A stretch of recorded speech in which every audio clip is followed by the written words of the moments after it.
बांदा में हुए नाव हादसे को अब तक पूरे 36 घंटे बीत चुके हैं और इन 36 घंटों में एनडीआरएफ और एसडीआरएफ की टीम के द्वारा लगातार नदी में सर्च ऑपरेशन चलाया जा रहा है। फिलहाल अधिकारियों के माने तो अभी तक 1100 नदी से बरामद किए जा चुके हैं। सभी लोगों की शिनाख्त की जा रही है। शिनाख्त होते ही सभी मृतकों के परिजनों के खातों में आपदा राहत कोष से निर्धारित धनराशि पहुंचा दी जाएगी।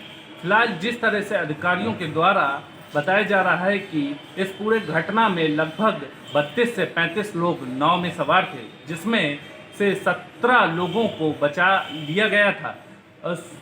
उनमें से कुछ लोग ऐसे भी थे जो अपनी जान बचाकर स्वयं इलाज कराने के लिए अस्पताल तक पहुंच गए थे। उनकी भी लगातार तलाश की जा रही है। उन्हें भी आपदा राहत कोष की तरफ से सरकारी मदद दी जाएगी। फिलहाल सरकारी आंकड़ों की माने तो अब तक लापता लोगों की संख्या 4 बताई जा रही है, लेकिन वहीं अधिकारियों ने भी यह माना है कि जिस तरह से गांव के लोगों के द्वारा आंकड़ा बताया जा रहा है उस पर संख्या घट या बढ़ सकती है। और आज 8 लोगों का शव बरामद किया गया है, जो कि किशनपुर असोथर गांव जनपद फतेहपुर से बरामद किया गया है, जो कि पोस्टमार्टम होने के बाद परिजनों को शव दे दिया जाएगा। बांदा से MH1 के लिए दुर्गेश कश्यप। लुधियाना के गांव देतवाल में पीएनबी बैंक में हुई लूट मामले को लेकर लुधियाना पुलिस कमिश्नर ने प्रेस कॉन्फ्रेंस कर बड़ा दावा किया और कहा कि इस मामले में 4 दोषियों को काबू कर लिया गया और 2 जो आरोपी हैं वो अभी पुलिस की गिरफ्त से बाहर हैं। और इस मामले में पुलिस ने ये भी कहा है कि इनसे जो 2,39,000 रुपये की नकदी भी बरामद की गई है और इस मामले को लेकर अभी जांच जारी है। लेकिन इसमें पुलिस ने एक अहम खुलासा किया है, जिसमें उन्होंने कहा है कि जो बैंक का कर्मचारी था, पीएन था, वो इसमें शामिल था, जिसकी ओर से इस घटना को अंजाम देने के लिए जो साजिश रची गई थी। तो कहीं ना कहीं ये कहा जा सकता है कि इस मामले को लेकर जहां पुलिस ने आरोपियों को पकड़ने का दावा किया है, तो वहीं बाकी जो आरोपी हैं, 2 आरोपी हैं, उनको भी पकड़ने की जो बात कही जा रही है। हालांकि इस मामले में पुलिस ने दोषियों से हथियार भी बरामद किए हैं, जिसमें पुलिस ने कहा है कि इन दोषियों के पास हथियार थे और जिसकी वजह से घटना को अंजाम दिया गया। और इसी को लेकर पुलिस कमिश्नर ने यह भी दावा किया है कि जल्द जो 2 रहते आरोपी हैं उनको काबू कर लिया जाएगा और अहम खुलासे होने की भी उम्मीद है। लुधियाना से राजेंद्र अरोड़ा, MH1 न्यूज़।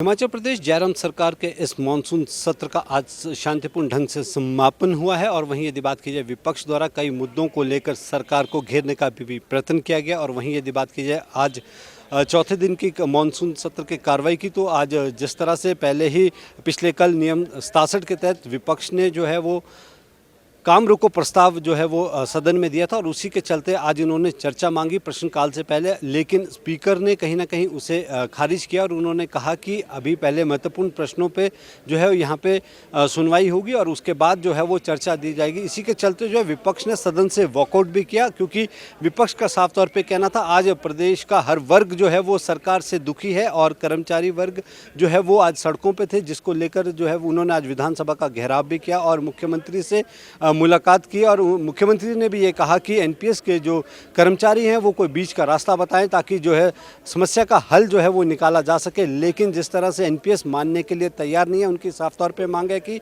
जो हमारी मांगे हैं उसे लागू किया जाए और जब तक नहीं होती हैं तो वो अनिश्चितकाल हड़ताल पर बैठेंगे और वो हड़ताल पर आज बैठ भी गए हैं। बहरहाल देखने होगा कि अब जब इस सरकार के मानसून सत्र का ये आखिरी दिन था और समापन हो चुका है, अब इसके बाद चुनावों में जो है वो सत्ता पक्ष और विपक्ष जाएगा, उसके बाद क्या कुछ रहेगा, आखिर 2 महीने बाद सरकार बनती किसकी है। मैं अपने सहयोगी पुष्पिंदर चौधरी के साथ सुनील परमार, MH1 प्राइम, शिमला। हरियाणा सरकार द्वारा विधायकों को मान सम्मान देते हुए एक बड़ा तोहफा दिया है। इस बार स्वतंत्रता दिवस समारोह में सरकारी तौर पर मनाए जाने वाले समारोह में विधायक भी झंडा फहरा सकेंगे। उल्लेखनीय है कि इससे पहले हरियाणा के विधायकों को यह सुविधा प्राप्त नहीं थी और कई जिलों में डीसी और उपमंडलों में एसडीएम ही ध्वजारोहण करते थे, लेकिन हरियाणा सरकार ने विधायकों को इस बार यह सुविधा प्रदान की है। MH1 प्राइम के लिए कैथल से राजीव परूथी। शहीद मनोज भाटी के पार्थिव शरीर को उसके गांव लाया गया और उसके बाद जो है राजकीय सम्मान के साथ जो है दाह संस्कार यानी कि अंतिम संस्कार जो है वो किया गया है। नम आँखों से पूरे इलाके भर ने जो है मनोज भाटी को अंतिम विदाई दी है और साफ तौर पर परिवार के अंदर भी कहीं ना कहीं जो है इस समय गर्व की बात है। गर्व के साथ उन्होंने जो है अपने बेटे मनोज भाटी को विदाई दी है। फिलहाल जो है तमाम राजकीय सम्मानों के साथ मनोज भाटी को जो है का दाह संस्कार जो है वो करा दिया गया है। और फिलहाल इलाके के लोगों की बात की जाए तो लगभग लाखों की संख्या में जो इलाके के लोग हैं वो इस अंतिम दर्शन के लिए पहुंचे थे। तो पूरी तरीके से जो माहौल था वो कहीं ना कहीं नम आँखों से विदाई देने वाला नजर आया। फरीदाबाद से MH1 प्राइम के लिए मुकेश राजपूत। 14 अगस्त का दिन कुरुक्षेत्र के लोगों के लिए ही नहीं पूरे देश के लोगों के लिए विशेष होगा, क्योंकि कुरुक्षेत्र में पहली दफा विभाजन विभीषिका दिवस मनाया जा रहा है और इसका राज्य स्तरीय कार्यक्रम कुरुक्षेत्र में आयोजित किया जा रहा है। यह विभाजन विभीषिका दिवस देश की आजादी के समय पाकिस्तान और भारत के विभाजन को लेकर आयोजित किया जा रहा है। इस मौके पर जहां पर उन लोगों को याद किया जाएगा जिन्होंने देश के विभाजन के समय पीड़ा को झेला है, कुकर्मों को झेला है और उन्होंने अत्याचारों को झेला है, उनको याद किया जाएगा। और साथ ही कुरुक्षेत्र में विश्व का पहला पंचनद स्मारक की तरफ से एक ऐसा पंजाबी धाम बनाने की बात की जानी है, जिसमें देश के विभाजन के समय उन लोगों को याद किया जाना है और उन लोगों को उन चित्रों को प्रदर्शित किया जाना है जो देश के विभाजन के समय की घटनाओं को प्रदर्शित करेंगे। इस मौके पर हरियाणा के मुख्यमंत्री मनोहर लाल खट्टर मुख्य अतिथि होंगे और वह लोग भी शामिल होंगे जिन्होंने उस विभाजन के समय की पीड़ा को देखा है, अत्याचारों को देखा है। और साथ ही यह उन लोगों को याद किया जाएगा जिन्होंने अपना बलिदान दिया है। कुरुक्षेत्र से MH1 के लिए विनोद कुंगर। 15 अगस्त के मद्देनजर पूरी दिल्ली में सुरक्षा व्यवस्था चाक चौबंद कर दी गई है। मैं आपको तस्वीरें भी दिखाऊंगा और किस तरह से पुलिस बल दल तैनात है। तस्वीरें एक कनाड प्लेस की हैं जहां पर काफी हैपनिंग एरिया है। देखिए पुलिस ने बैरिकेडिंग की है, हर वाहन की जो है जांच यहां पर की जा रही है। आने वाली गाड़ी को हर किसी को जांच यहां पर की जा रही है, चाहे ऑटो हो या हो, क्योंकि काफी सेंसिटिव है। अभी हाल ही में ये देखा गया है कि कुछ संदिग्ध पकड़े गए हैं। कल आनंद विहार से भी एक संदिग्ध पकड़े गए हैं और पूरे दिल्ली में लाल किले के आसपास 10,000 पुलिसकर्मी इस बार तैनात किए हैं। हर आने जाने वाले से पूछताछ की जा रही है कि आप कहां से आ रहे हैं, क्यों आ रहे हैं। डिक्की की जांच पूरी इसमें की जा रही है। वहीं इसके साथ साथ जो बॉर्डर हैं वो पूरी तरह से सील कर दिए गए हैं। बॉर्डर्स के ऊपर सुरक्षा व्यवस्था चाक चौबंद कर दी गई है। वहीं आगे डिक्की इंजन के अंदर भी कुछ इस तरह के संदिग्ध ना हो वो भी खुलवा के इस यहाँ पर देखा जा रहा है।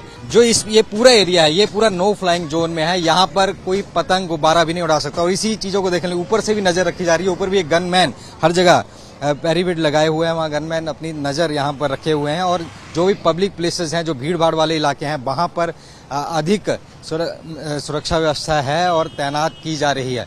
अब क्योंकि इस एरिया में पहले से ही नो फ्लाइंग जोन कर दिया है, मार्केट जो है जो लाल किले के आसपास की चांदनी चौक वगैरह वो पूरी बंद कर दी गई हैं। लोगों को सावधानियां भी बताई जा रही हैं कि कहीं भी बम हो सकता है, तो जगह जगह पोस्टर भी लगाए गए हैं। पूरी दिल्ली के अंदर ये सारी चीजें आपको मिल जाएंगी और मेट्रो की जो पार्किंग है वो भी बंद कर दी जाएगी और पुलिस पूरे इलाके कॉर्डन ऑफ जो है वो किया हुआ है। इस तरह देख सकते हैं सिर्फ पुलिस ही नहीं, इसके साथ साथ अर्धसैनिक बल जो है, चाहे CRPF हो या CISF जो इंडस्ट्रियल फोर्स है, मेट्रो की निगरानी करनी है, वो तमाम अपने अपने तरीके से लगे हैं क्योंकि अलर्ट जारी है। हाल ही में संदिग्ध भी पकड़े गए थे। एक संदिग्ध मिला था ISI का जो ट्रेनिंग करवाता था, फंडिंग करवाता था, वो अभी दिल्ली से पकड़ा गया था। आनंद विहार से कारतूस पकड़े गए थे। तमाम चीजें हैं और इन्हीं चीजों को लेकर के सुरक्षा व्यवस्था की तस्वीरें इस तरह से। और जो बॉर्डर है पूरी तरह से सील है। 15 अगस्त के दिन सुबह सुबह पूरा एरिया एक बंद हो जाएगा, यहाँ पर किसी की भी आवाजाही नहीं होगी। दिल्ली से कैमरामैन दीपक के साथ Nitin Dhiman, MS1 news. Hathnikund barrage से पानी छोड़ने के बाद अब दिल्ली पहुंचना शुरू हो गया है। दिल्ली में यमुना खतरे के निशान के आसपास बह रही है। तस्वीरें मैं दिखाऊं, दिल्ली अगर ISBT के पास की तस्वीरें हैं, खतरे का निशान जो है 205.33 पर है और 205.18 पर इस वक्त यमुना नदी का बहाव है और आसपास के इलाकों में अलर्ट कर दिया गया है। इसके अलावा करीब 70-80 नावें जो हैं वो भी अलर्ट पर रखी गई हैं। जो आसपास के घर थे उनको खाली करा लिया गया है और क्योंकि पानी जिस तरह से हिमाचल उत्तराखंड में लगातार पानी बरस रहा है, वहाँ बारिश हो रही है, तो उससे जल स्तर हथनीकुंड बैराज का काफ़ी बढ़ गया था और इसके साथ ही गेट खोलने पड़े। जब भी यमुनानगर से पानी छोड़ा जाता है तो दिल्ली करीब 48 घंटे यहाँ पहुँचने में लग जाते हैं। ये जो मैं तस्वीरें आपको दिखा रहा हूँ, यहाँ पर कल तक एक ज़मीन थी और जो आसपास के जो कि झोंपड़ी के लोग हैं वो यहाँ पर रहते, लेकिन अभी देख सकते हैं पानी पूरा यहाँ पर भर गया है। ये रॉ मटेरियल जो रखा है ये भी पूरा यहाँ पर सरिये वगैरह ये भी डूब चुके हैं। तो ये बिल्कुल लोहे का पुल है और ये भी अभी फ़िलहाल जो पुल है ये चल रहा है ट्रैफिक इसमें, लेकिन अगर खतरे के निशान से ऊपर अगर यहाँ पर पानी बढ़ता है, मैं एक बार तस्वीरें वो दिखा सकूँगा जिस तरह ये ट्रैफिक ऊपर से लोहे के पुल से चल रहा है। अगर ये खतरे के निशान से ऊपर जाता है तो ये भी ट्रैफिक बंद कर दिया जाएगा।